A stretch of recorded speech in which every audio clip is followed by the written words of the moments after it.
Bonjour à tous, j'espère que vous allez bien. Aujourd'hui, on va parler d'une nouveauté Renault qui est passée un peu inaperçue. Le mode One Pedal est désormais disponible sur la Mégane électrique et le Scénic électrique en gamme 2025, sur les versions à partir de Tekno. C'est quoi le mode One Pedal?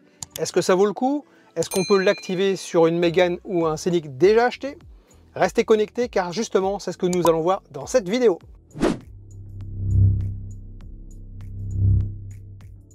Le One Pedal Driving est un mode de conduite qui permet de freiner en relâchant simplement l'accélérateur. Pas besoin de toucher la pédale de frein dans la majorité des cas. C'est la régénération du moteur électrique qui ralentit le véhicule tout en récupérant l'énergie. Résultat, plus de confort, plus d'autonomie et une conduite beaucoup plus fluide, notamment en ville.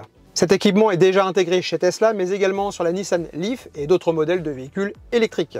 Chez Renault, il a fait son apparition avec la toute nouvelle Renault 4 électrique que j'aurai prochainement l'occasion de vous présenter. La Renault 5 électrique ne sera pas en reste, elle en sera également équipée prochainement. En revanche, aucune annonce n'a encore été faite concernant un éventuel rétrofit pour ce modèle. Cette fonction ajoute un 5e niveau de freinage régénératif activable avec les palettes au volant et permet de ralentir le véhicule jusqu'à l'arrêt complet sans devoir freiner. La bonne nouvelle, c'est que Renault a décidé de rendre cette fonction accessible même aux anciens véhicules, mais sous certaines conditions. Et c'est là qu'on va aborder les points un peu délicats. Pour bénéficier du rétrofit, le véhicule doit impérativement être équipé de palettes au volant. Cela exclut d'office donc les versions équilibre et évolution. Autre point important, aucun rétrofit ne sera proposé pour les Mégane et Scénic électriques produits avant le 1er avril 2024.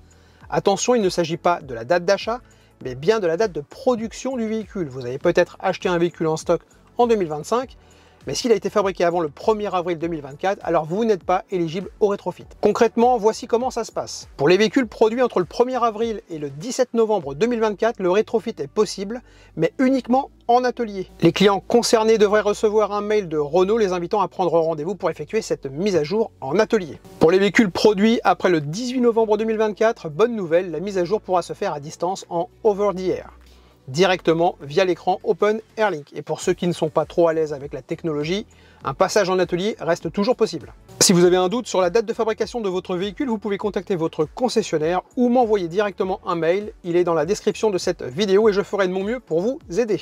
Pour rappel, voici les versions compatibles. Mégane électrique Tekno et Iconic, Scénic électrique Tekno, Iconic et Esprit Alpine. En conclusion, le rétrofit One Pedal est une vraie bonne idée de Renault selon moi. C'est une façon de prolonger la vie de nos véhicules actuels tout en leur donnant une touche de modernité. Si vous roulez beaucoup en ville ou en périurbain, alors foncez, cet équipement est vraiment top. Si vous avez aimé cette vidéo, pensez à liker, à vous abonner et à partager. Et moi je vous dis à bientôt pour une nouvelle vidéo électrisante.